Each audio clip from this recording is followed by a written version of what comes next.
आज का जो मॉक ड्रिल है हमने रूटीन मैटर पे किया है। हमारा कंटिन्यूसी प्लान बनता है और अपना एरिया ऑफ रिस्पॉन्सिबिलिटी जो हमारी जुरिस्डिक्शन है उसमें हम जहाँ जहाँ हमें लगता है ये वल्नरेबल पॉइंट्स हैं और यहाँ इस पॉइंट से कोई भी इंसिडेंट ऐसा हो सकता है, हम रूटीन मैटर पे अपनी प्रैक्टिस को करके अपनी जो अलर्टनेस है उसको बढ़ाने के लिए, जवानों की जो प्रैक्टिस है उसको चेक करने के लिए ये मॉक ड्रिल की है। और इसमें हमने, जैसे कि आज आपने देखा, 2 मिलिटेंट्स ने यहाँ अटैक किया और दोनों को हमने जॉइंट ऑपरेशन में सक्सेसफुली न्यूट्रलाइज किया है। कौन कौन सी फोर्सेस जो इन्वॉल्व रही हैं हमारे साथ आज सारी फोर्सेस हैं। हम जीआरपी फर्स्ट रिस्पॉन्डर हैं और इनके हमारे साथ साथ आईआरपी है, आरपीएफ है, सीआरपी है, एसओजी है।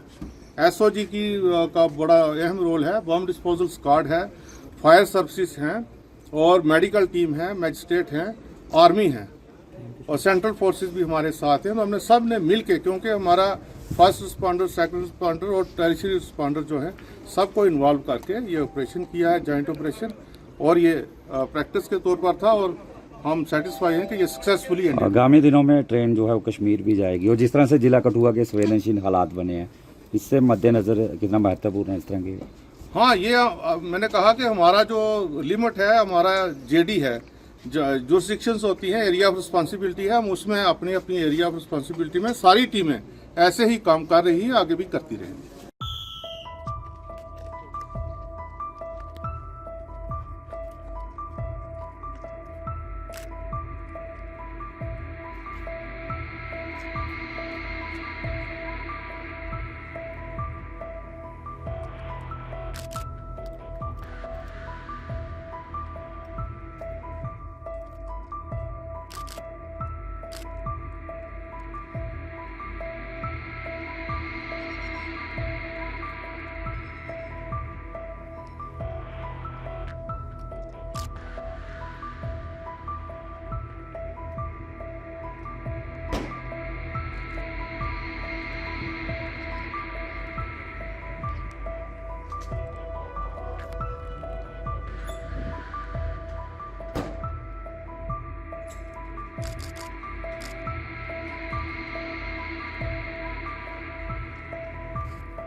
अगर आप ये वीडियो YouTube पर देख रहे हैं तो हमारे चैनल को सब्सक्राइब करें और बेल आइकन को दबाना ना भूलें। अगर आप Facebook पर ये वीडियो देख रहे हैं तो हमारे पेज को लाइक करें।